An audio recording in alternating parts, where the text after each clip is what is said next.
It's like I can't walk on the ceiling. Oh yeah, got me dreaming, dreaming in colors I never dreamed. Oh yeah, I let you in deeper than I let anyone else before. Fell in love with my broken pieces. Mencari gagasan usaha. Ini tema materi kali ini, ya, bahwa dalam sebuah bisnis bukan hanya kreativitas dan juga inovasi, tetapi kita perlu strategi dalam mensiasatinya. Nah, salah satu strategi untuk mencapai sukses diantaranya adalah kita harus mengenal panggilan jiwa. Ya.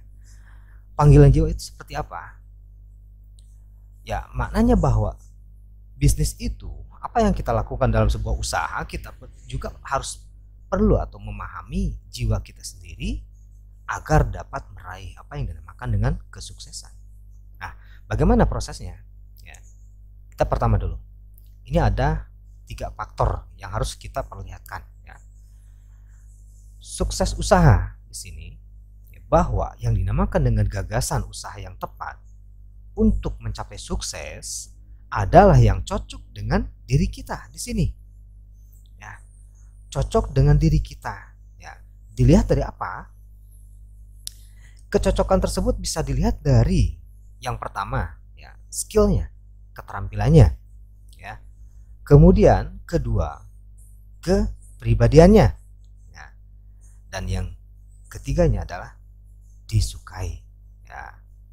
Oke, ya. Jadi gagasan-gagasan usaha kita itu bisa kita raih kalau seandainya memang, ya, kita memiliki keterampilan terhadap apa yang menjadi gagasan usaha tersebut.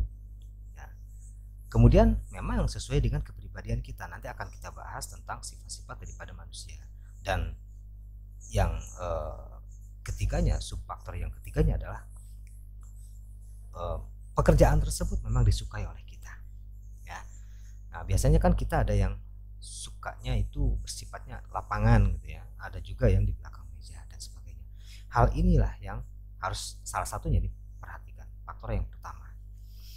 Kemudian yang kedua adalah lebih kepada akses. Akses itu adalah jalan. Ide atau gagasan artinya bahwa di sini Anda harus menggagas usaha tersebut, harus mampu dengan membuka jaringannya, ya, serta memiliki lingkungan pendukung. Apa itu lingkungan pendukung? Ya, katakanlah pendidikan atau keahlian khusus. Ya, misalnya di bidang usaha yang direncanakan. Ya, kalau kita merencanakan, katakanlah kita menyenangi atau menyukai, ya, tentang apa ya namanya, menjahit gitu ya.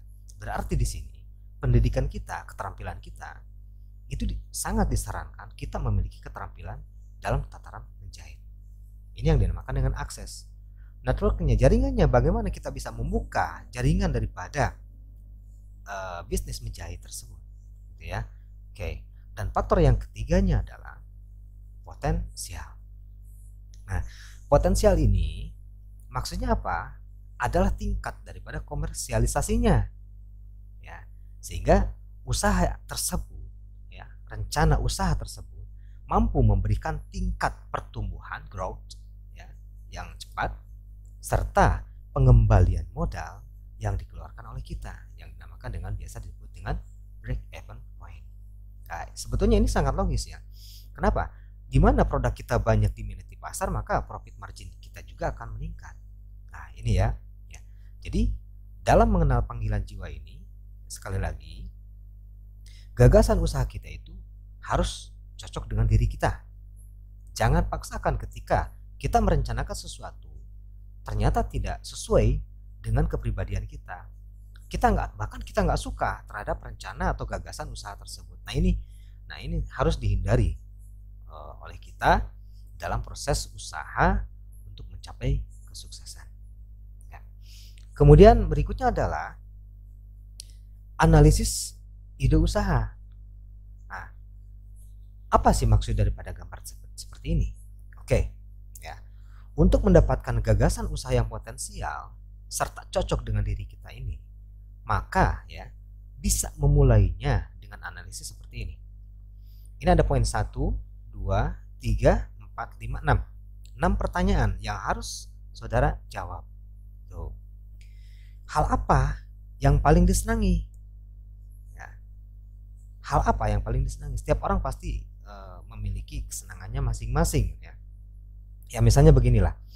Saya sangat menyenangi ketika berada di alam pegunungan. Saya rasakan di sana nyaman, tenang dan lain sebagainya. Oke, berarti satu pertanyaan telah kita bisa jawab. Kemudian kedua, hobi. Nah, hobi kita apa sih? Biasanya tidak terlalu jauh dengan apa yang kita senangi kan. Hobi misalnya ya saya suka camping. Ya, saya suka camping di hutan, kemudian menikmati kesunyian alam dan sebagainya. Ini hobi. Ya. Oke, 2 pertanyaan bisa kita jawab. Kemudian yang ketiganya, produk dan proses yang paling diketahui. Nah, karena saya sering berhubungan dengan permasalahan alam, hobi saya adalah camping. Saya memahami misalnya kualitas tenda yang baik seperti apa, sekaligus cara memasangnya. Nah, simpel kan? Sebetulnya seperti itu. Anda silakan jawab sendiri di dalam pribadi Anda seperti apa. Nah, analisis juga yang keempat, kegiatan apa pada saat Anda sedang menganggur. Oke, ya. Misalnya saya, ya nggak ada kerjaan nih, lagi santai, ya udahlah, saya jalan-jalan aja ke hutan. Tuh, ya, simpel. Nah, berikutnya apa sih tujuan daripada membuka bisnis ya? Tujuan terpenting itu, ya. Apakah Anda itu mencari keuntungan, mencari kebebasan, atau apa? Ya, kita membuka bisnis tentu memiliki suatu tujuan. Ya, bisa keuntungan, bisa kebebasan, bisa dua-duanya juga. Ya, katakanlah untuk tahap awal ya. Dan memang kebanyakan pengusaha itu ya mencari keuntungan, walaupun pada prinsipnya yang namanya seorang wirausahawan adalah mencari kebebasan. Ya, oke, itu sudah disampaikan pada materi-materi yang terdahulu. Oke, ya, katakanlah kita mencari keuntungan. Ya. Kemudian keenam, kesimpulan yang didapat dari 4 pertanyaan tadi, 1, 2, 3, 4. Kalau tadi kita kembali ya, hal yang paling disenangi, oke, kita berbaur dengan alam, hobinya camping. Produk atau proses yang paling diketahui ya tentang kualitas tenda ya, dan pemasangannya. Kegiatannya jalan-jalan ke alam.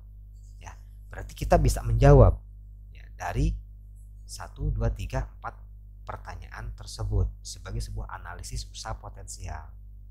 Ya, oke. Nah, jadi kita atau dari pertanyaan tersebut kita bisa menyimpulkan barangkali analisis usaha potensial tersebut ya katakanlah usaha penyewaan tenda.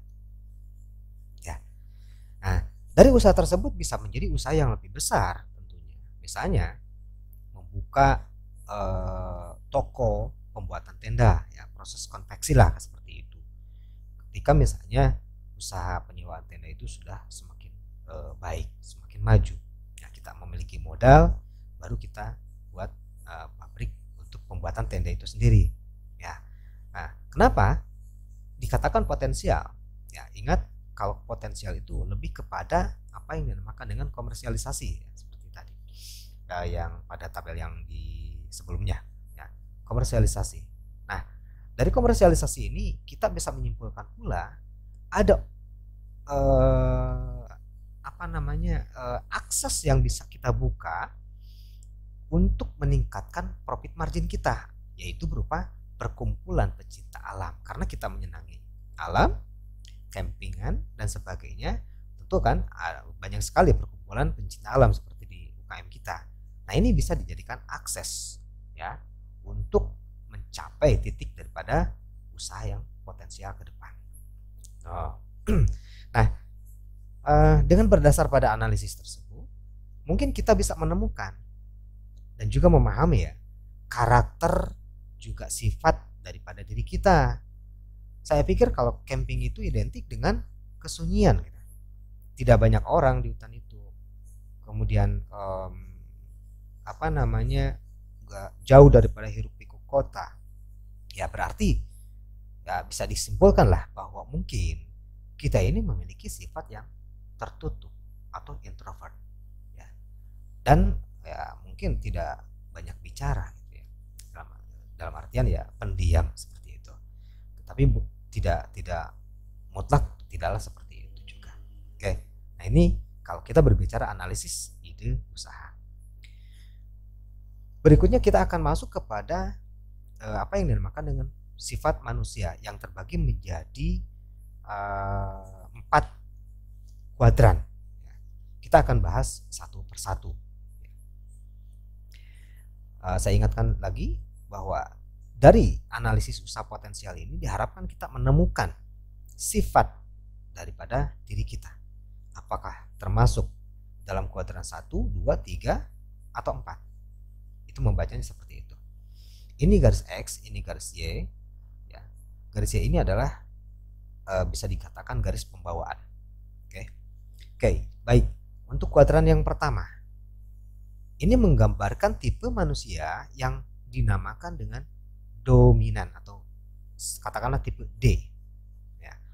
Ini dibentuk dari perpaduan sifat yang introvert ya, dengan pembawaan, garis pembawaan ini ya, pembawaan yang kuat untuk mendominasi ya, atau dominatif.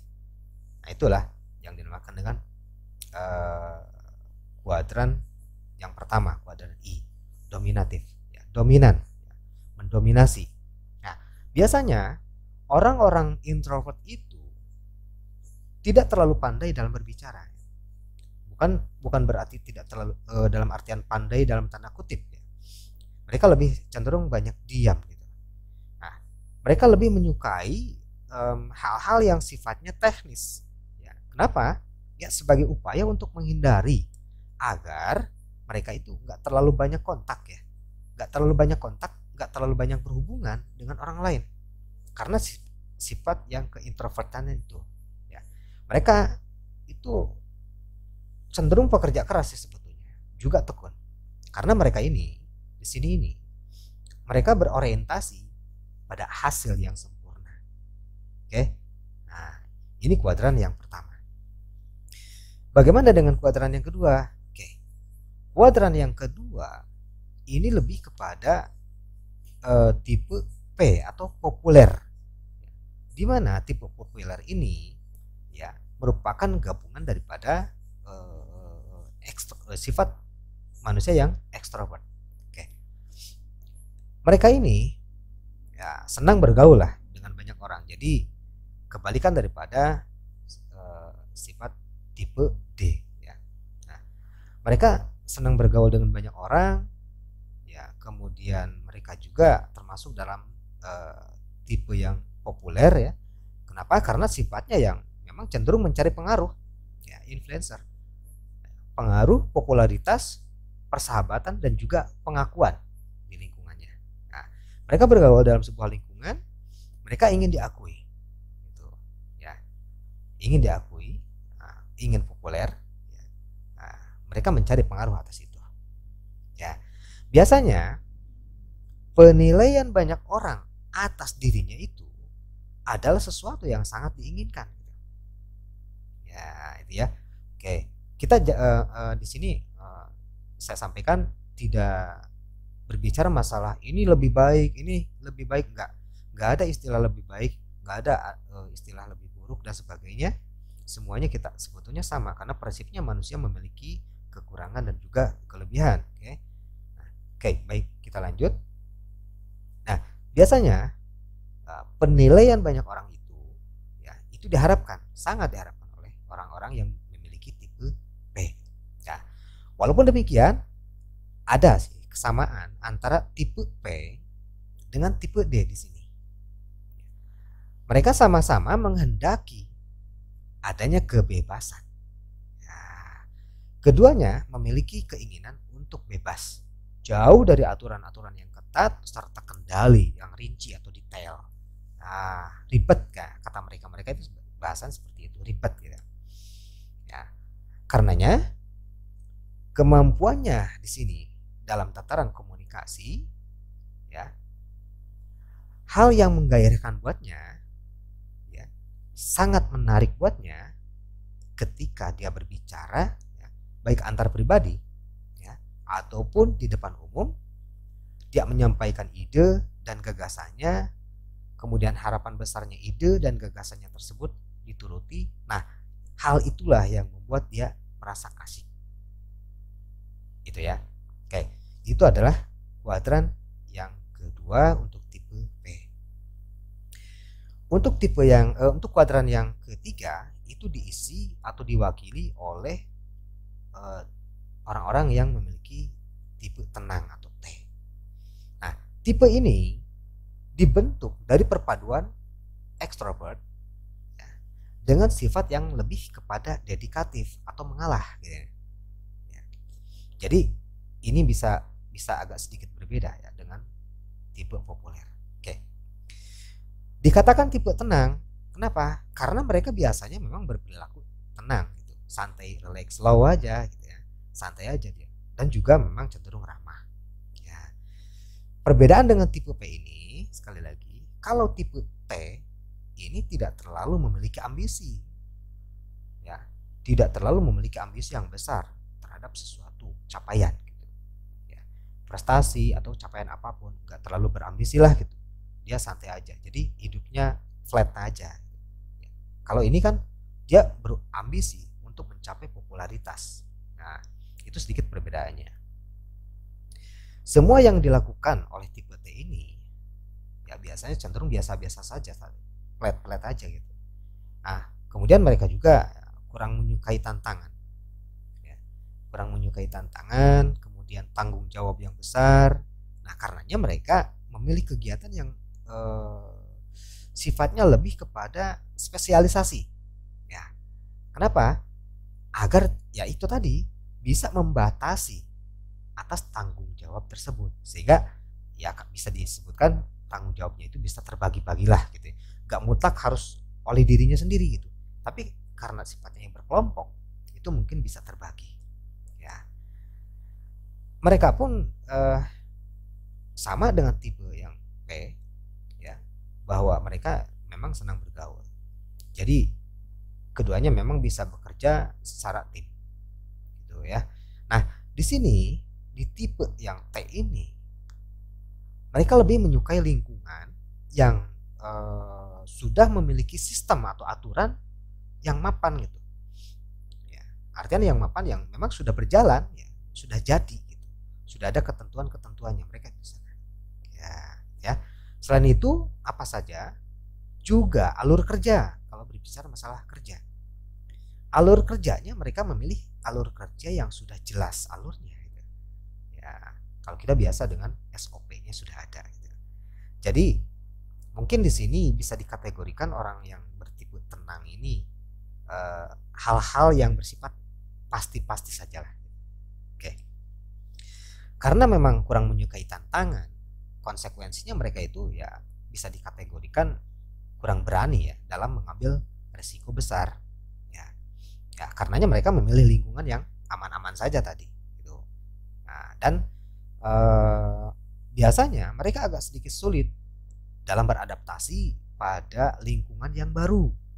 Nah, mereka lebih memilih bertahan pada lingkungan yang lama gitu. Jadi dia nggak mau keluar dari zona yang mereka anggap aman gitu. Nah, itu ya. Itu untuk kuadran yang ketiga. Nah, kuadran yang keempat kita bisa membacanya sebagai tipe K atau konvensional. Nah, tipe ini dibentuk dari pembawaan yang introvert ini tertutup ya. Ya, kemudian terkombinasi dengan sifat yang mengalah, dedikatif. Coba Anda bayangkan, orangnya tertutup tapi dia mengalah gitu. Cenderung mengalah. Orang yang seperti itu adalah tipe konvensional. Nah, biasanya orang ini kalau bekerja itu teliti gitu ya, perfeksionis lah, dia ingin selalu sempurna dalam bekerja, ya. Tertutup orangnya, tetapi cenderung mengalah. Dia sangat teliti dalam bekerja, berupaya untuk sempurna. Nah, tapi hal ini berdampak terhadap perhatian pada tataran penyelesaian waktu kerja. Artinya karena memang dia teliti orangnya, ya logis ketika pekerjaannya agak sedikit melambat gitu. Kalau di sini orang dominan ini, tipe D ini, dia itu langsung to the point, langsung masuk kepada sasaran kerjanya apa sih sebetulnya gitu ya, nggak detail. Kalau ini orang-orang yang termasuk orang-orang yang detail ya, jadi dia memang cenderung lambat ya, karena saking telitinya gitu. Tipe konvensional ini sama sih ya dengan tipe yang tenang ya dalam lingkungan itu, yaitu lingkungan yang aman-aman saja. Jadi tipe konvensional juga memilih lingkungan yang aman, sama dengan tipe T ya, sama dengan tipe T. Jadi dia memilih lingkungan yang aman.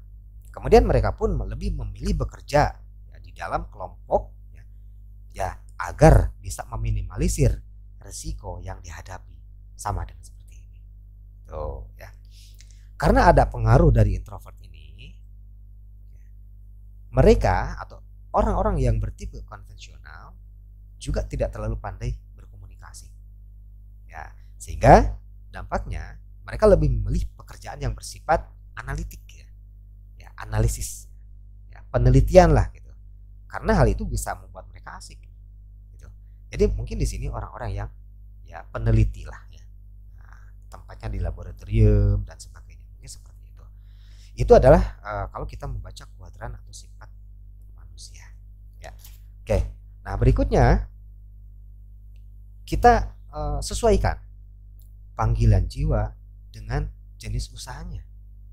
Oke.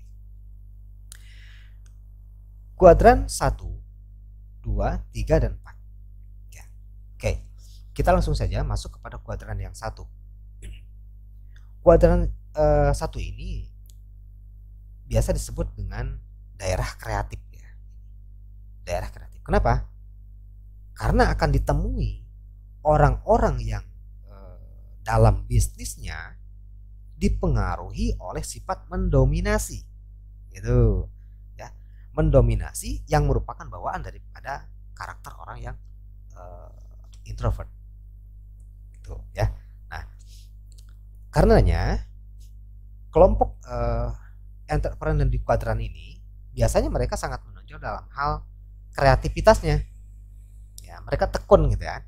Mereka kreatif, tekun mengerjakan sesuatu.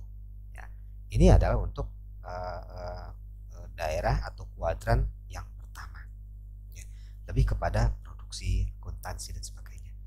Pada materi yang telah saya sampaikan di Google Classroom itu sudah dijelaskan lebih tepatnya seperti apa untuk menjadi pilihan pekerjaan untuk tipe-tipe sifat manusia. Ya. Oke. Kemudian kuadran yang kedua ini disebut dengan daerah konsultatif. Ya. Ya. Di sini masih ada pengaruh dari sifat mendominasi, gitu ya. Ada pengaruh dari sifat mendominasi, masih dalam satu arah. Tetapi di sini bawaannya lebih bersifat ekstrovert.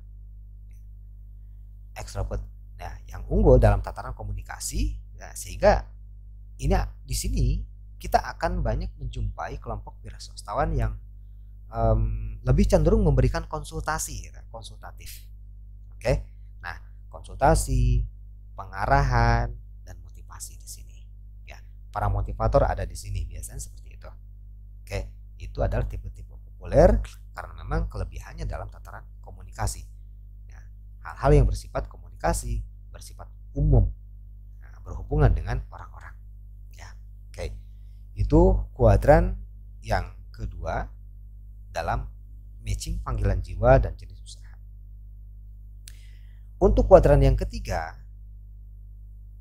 ini lebih disebut dengan daerah pelayanan lah ya, servis ya, servis itu. Ya, di mana perilaku orang-orang yang ada di kuadran ini dipengaruhi oleh sifat yang condong memang melayani gitu. Ya. Mereka orang ramah gitu. Nah, terkombinasi dengan bawaan yang ekstrovert di sini. Ya, gitu ya. Dia orang yang senang melayani, tapi dia juga pandai dalam tataran komunikasi. Ya, masih ada dalam pengaruh daripada introvert. Oke. Nah, kelompok ini lebih senang pada tataran seperti misalnya memberikan pelayanan gitu ya. Memberikan pelayanan, kemudian menyukai persahabatan dan tidak berusaha untuk mempengaruhi orang lain. Ya. Dia bisa dikatakan orang-orang yang jujur. Tapi nggak semuanya juga kali ya. Tapi ya itulah yang namanya teori kejiwaan atau teori sifat manusia. Oke. Dan yang terakhirnya adalah kuadran yang keempat berupa kuadran analitis. Di sini disebut sebagai daerah analitis. Sebagai tempat bagi orang-orang yang sifatnya memang condong dalam memberikan pelayanan, tetapi pembawaannya introvert di sini. Ini sama juga, dia memberikan pelayanan. Ini pun dalam tipe yang analitis, dia juga memberikan pelayanan. Oke, tapi kalau di sini di tipe yang kuadran yang ketiga, tipe tenang,